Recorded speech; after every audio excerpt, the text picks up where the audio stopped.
पश्चिम बंगाल की 4 विधानसभा सीटों दिनहाटा, शांतिपुर, खरदाहा और गोसाबा में हुए उपचुनाव में ममता बनर्जी के आगे बीजेपी ढेर हो गई। आपको जानकर हैरानी होगी कि दिनहाटा और शांतिपुर वो सीटें हैं जहां 6 महीने पहले हुए विधानसभा चुनाव में बीजेपी ने जीत हासिल की थी, लेकिन इस बार इन सीटों पर टीएमसी ने बहुत बड़ी जीत हासिल की है। चलिए बताते हैं आखिर टीएमसी बीजेपी से कितने वोटों से जीती। पश्चिम बंगाल के दिनहाटा में केंद्रीय राज्य मंत्री निशित परमाणिक ने खुद कैंपेन की डोर संभाली थी, फिर भी यहां से टीएमसी 1,64,000 वोटों में जीती।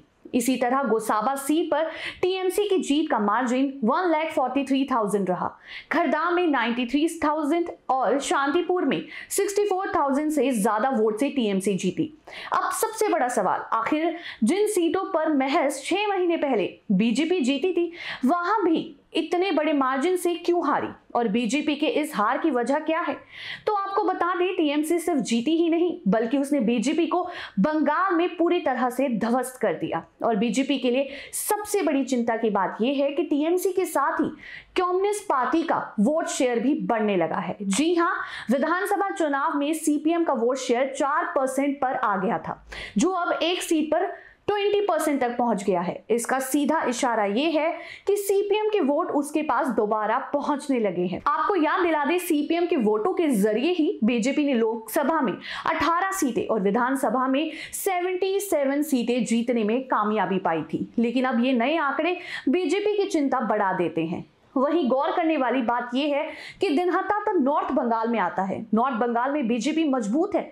यहां से आने वाले निशित परमाणिक को केंद्र में मंत्री भी बनाया गया। इसके बावजूद बीजेपी यहां बुरी तरह से हारी। वहीं चारों सीटों के नतीजे देखकर इस बात का संकेत मिलता है कि बंगाल में ममता बनर्जी के आगे बीजेपी का जादू अभी चलने नहीं वाला। बता दें, आखिर ममता का जादू कैसे चला?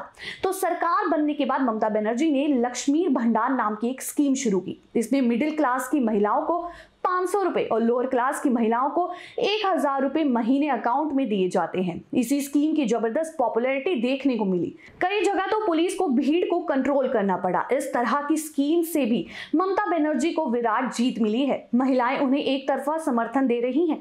ऐसे में बीजेपी को बंगाल में उन्हें हराना बहुत मुश्किल हो गया है। आगे आने वाले कुछ चुनावों में बीजेपी की जीत की कोई संभावनाएं नजर नहीं आ रही हैं।